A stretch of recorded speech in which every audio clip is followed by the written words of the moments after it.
good, y'all? It's your boy Zay, and I got something a little different for y'all today.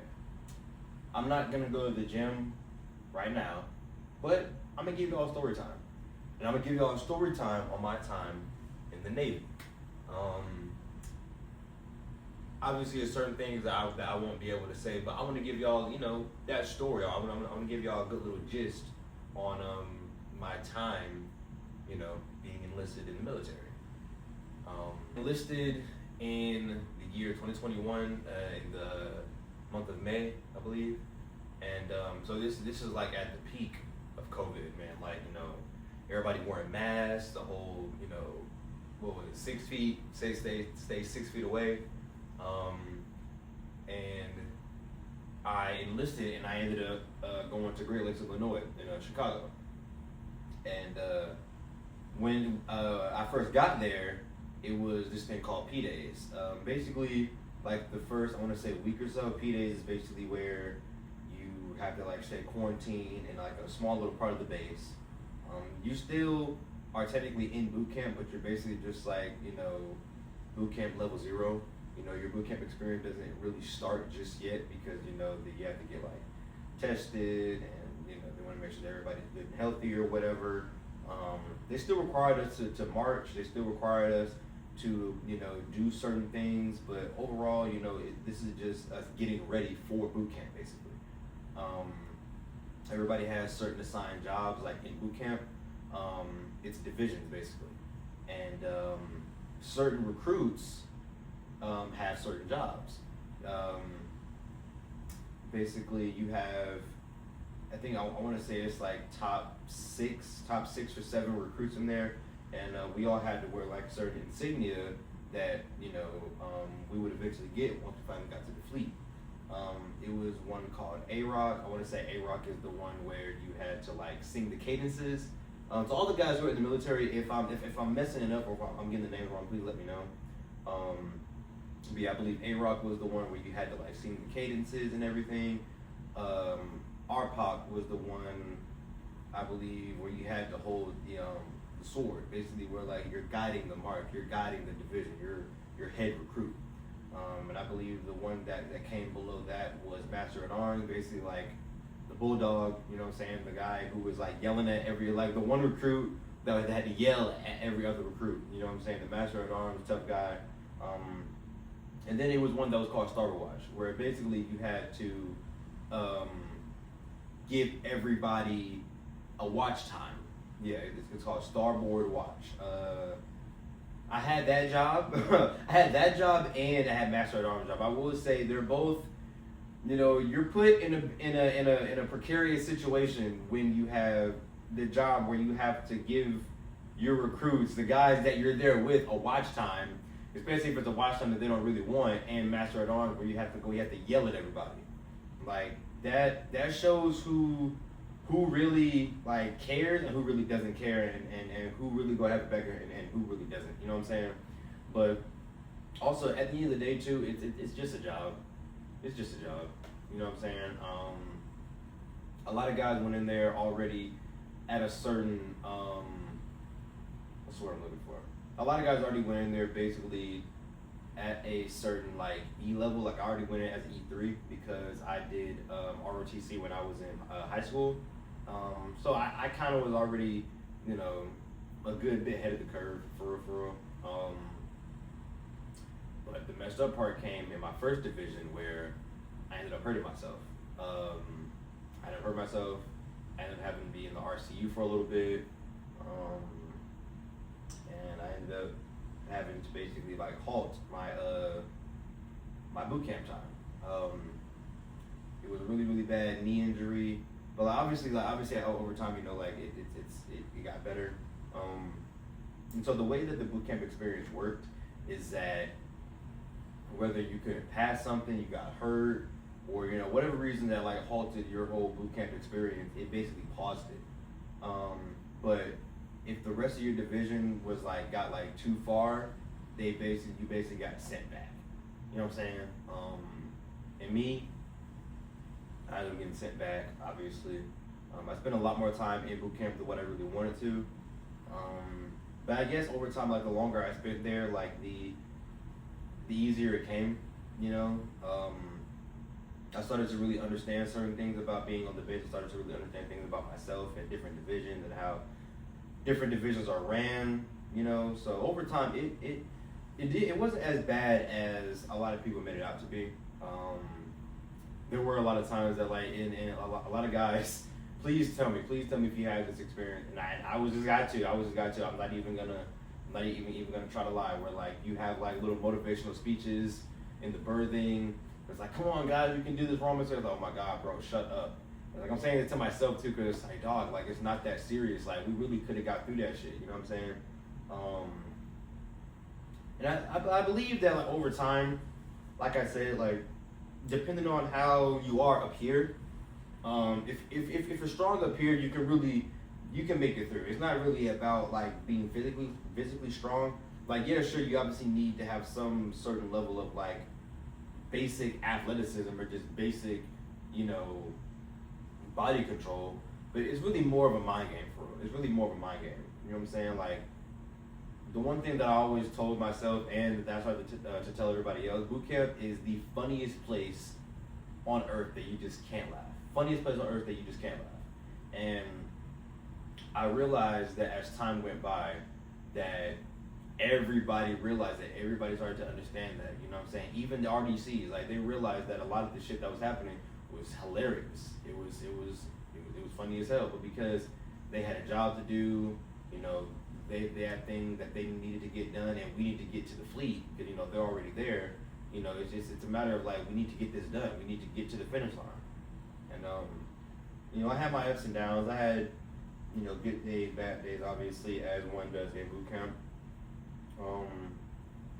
But then, you know, certain things that had happened in there that I can't talk about, you know, on a legal level. But I ended up getting out. I ended up making it to the fleet, and I was stationed in Norfolk, Virginia. It was a very different place, very different place. Cause I had never been to Virginia before, but it was a new eye-opening experience because I've lived in like Georgia all my life. I lived in, you know, southern states all my life, so like that was a bit of a culture shock. And I had lived in Seattle, Washington before. Exactly. You know, so going from here to all the way up here, you know, it was different, but I tried to embrace it the best way that I could. And literally, man, I remember it like it was yesterday. My first day on the fleet, literally the next day, we're going out to sea for our employment. And I was like, oh my God, I guess I'm just getting thrown right into the deep end already. And I was stationed on an aircraft carrier, the biggest aircraft carrier that they have in the world right now, the Gerald R. Ford. And needless to say, like your first day out there, at least for me, your first day out there is very like, it's humbling, it's jaw dropping, like you freak out for a little bit because it's like, oh my God, I'm really out in the middle of the ocean. You know what I'm saying? And it was an experience. You know what I'm saying? It was honestly one of the greatest and like some of the worst times of my life, but like some of the best times of my life overall. You know, learning new things about myself, about people, about everybody. The things that the military taught me and basically enhanced that I already had was like, you know, my need for punctuality, I guess. I've always been the type of guy that would hate being late, and I did my best to try to not be late there. Like, sure, there were days, but like you're gonna always be late. There are gonna be times where you're gonna always be running late. But it made me want to always be ahead of the curve. People, everybody's going through something. Like literally, the military, especially being on a aircraft carrier where there's only gonna be about a little over 2,000 people on there. Like, and you see the same people every single day for months on end. It gets kind of sad a little bit, but you know, you get familiar. You really do. You get familiar, and you start to really, I don't want to say get numb to it, but you know, it just, every day really just passes by for real. every day really just passes by. You know, you can kind of like find yourself a little bit of a routine. They have really good gyms on there, believe it or not. The food there, the food, I was always told that the food in the military was very, very good. Don't let them lie to you. Good days and bad days, good nights, bad nights. My personal thing was always like the breakfast and like the late night food was always the best times for me. I would still eat during the day when I needed to, but like the food that was served, they couldn't use a lot of seasoning because you have to feed everybody. You know what I'm saying? Like, so if you overly season your food, then you're gonna be kind of like shit out of luck because they can't season it because everybody has to eat. There are certain people that are allergic to over seasoning or just don't like over seasoning. I know, and I just beg a whole lot of people that do go to like to not get themselves in a situation that is gonna, you know, basically make it to where they wasted their time. But if you go in there, you know, you F off, you do things that you know you're not supposed to be doing, and you end up getting dishonorably discharged, and now you gotta go back out to the world with that on your record, like, you just set yourself back a lot further than what you were, you know, and not saying that life is over, because it's not over. It's just, it would be good to have the ladder on your side, an honorably served military time, you know what I'm saying? Unless you got something that you know you can go into, like a family business or whatever, or you know exactly what you're gonna do, like the second you get out, you know what I'm saying? Like, it's always good to make sure that that's a good, that leaves a good stamp on you. I got out, funny enough, ironically, I actually got out the same month, 2 days before I actually like enlisted. But I also realized too that I wasn't finding any sense of fulfillment, you know? Every day I woke up, I felt like I'm not really living for me. I'm not living for what I really want to do. Like, I'm gonna wake up in a few years and I'm probably gonna hate my life. Cause it was starting to feel like that, it really was. I would wake up every single day and I would have no sense of fulfillment, no sense of, you know, joy about anything in life. Like, sure, I'd be like joking and having a good time with the friends that I made. But at the same time, I wanted to leave something for my life. You know what I'm saying? I didn't want to make somebody else's life easier, get a quota for somebody else, because this isn't what I want to do. You know, this isn't what I want to live, you know, leave as a legacy. It wasn't, you know. So I you know, had to make certain protocols, had to make certain things happen, and I ended up getting out honorably. And I got out May 3rd, 2023. It took a lot of a shorter time than I thought it would for me to get processed out, but you know, it was actually, the time that it took was a lot shorter than I thought it was going to be, you know? But it's like, I kind of forgot about it and I kind of just like let it happen. Like, oh, well, I really took, you know, a good amount of pride and like humbleness in me saying that, okay, I'm doing what I have to do to get out of here. I'm doing what I need to do, you know what I'm saying? Like, and by any means necessary, I knew that I was always going to get out with an honorable discharge. Wasn't nobody going to take that away from me.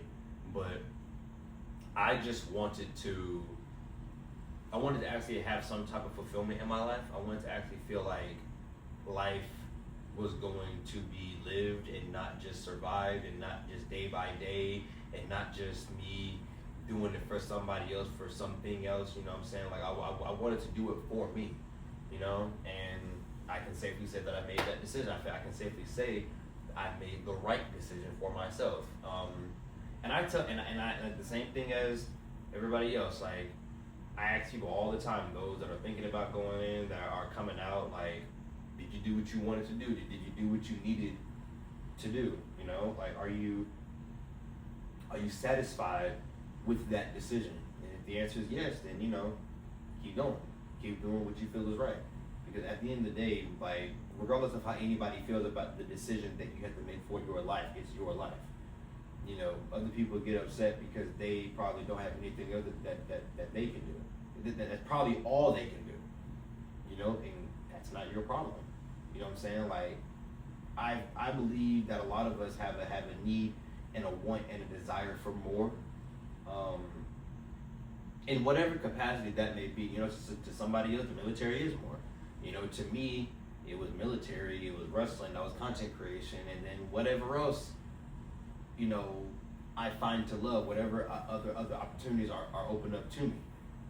I believe that everybody has the chance to truly do every single thing that they really want to do, and that's exactly what I'm doing. I did something that I didn't want to do, but now it is allowing me to comfortably do what I want to do, and I'm grateful, man. I'm blessed, and I'm happy.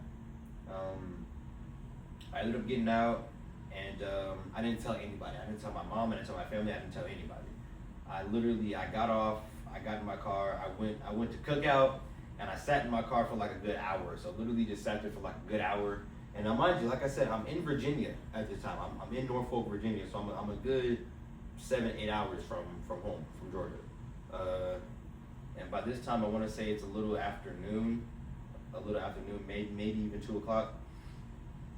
So after I finish eating, I immediately, I get gas, I get on the road. And I just, for like the first, listen, I'm not even gonna lie to you. For like the first hour, maybe 2 hours, I just drove silence. No music, windows slightly rolled down, just me, my thoughts, the road, and me on the way back home. I literally just drove with my thoughts, you know what I'm saying? And it was the most peaceful that I had felt in a very, very long time. Almost to the point to where I think some tears kind of drew in my eyes. But like, I knew that now, this is a new beginning now. I, just finished a chapter that undoubtedly was the toughest of my life. And now, on to the next chapter. Driving home, and I'm thinking about what I did, I'm thinking about what I went through, I'm thinking about what's next, and I'm even just trying to be in the moment, you know what I'm saying? And I get back home, I surprise my mom, matter of fact, if I can find it, I actually put a video of it in here, because I actually recorded everything of me showing up home and my mom freaking out. But yeah, man, I got out and I just started to live my life. I started to do things that I know that I wanted to do slowly but surely. And nothing has happened overnight. It took me a while to get to this, mentally, spiritually, physically, emotionally, and everything. And I can safely say that I'm the happiest, I'm the strongest, I'm the healthiest that I've ever been in my life. And I know I'm only going to get better, and things are only going to increase. Thankfully, thanks to God, thanks to everything, because I still struggle with it sometimes, with giving everything to God, because that's actually part of my sermon that I had when I was Bible studying the other day, was still wanting to have hold, still wanting to own, our worries and not just giving them to God for real. And I still struggle with it. I do. I do what I can do. I put in the work that I know that I'm supposed to put in, and I give the rest to Him because He wants it. And I can't help but still stress over whether it be wrestling, wanting to succeed and be the best at that, content creation, wanting to feel like that my content is at least doing good, that there's at least somebody out there that actually gives a damn about what I'm posting, working out, wanting to feel the best, wanting to at least look like one of the best, you know what I'm saying? And really just wanting to be the healthiest that I can be, like longevity and just the act of just being better every day. You know what I'm saying? One day, the next day you're better than you were the previous day, and that's just how I'm trying to live right now. But yeah, man, that's my story right there. Hopefully it was entertaining enough. I'm sorry it was a little bit of a dips in there, because it's just, like I said, there's certain things I can't say and can't talk about on the internet about it, but it's hopefully it was entertaining enough. I'll do more story times as time goes by. I'll probably give you guys a story time on how I got into wrestling. Probably give you guys a story time on honestly, whatever. Honestly, I don't think my life is that entertaining, to be honest. But yeah, man, I'll start to give you guys a whole lot more content than just gym content. Again, thank you guys for tuning in. If you stayed this long, stay blessed, man. Give it all to God. Try not to stress and like try to just be centered within yourself, within God, within Jesus, within the Holy Spirit, and just do everything that you need and that you want to do. Be genuine to people, love people, care about people. You know what I'm saying? Because we're already in a crazy time. We're already in a wicked time. And I don't believe that we need to put any more hate into the world. It's already enough in it. It's already enough in it. It takes nothing to just be kind, to be nice, to be a loving person to somebody, man.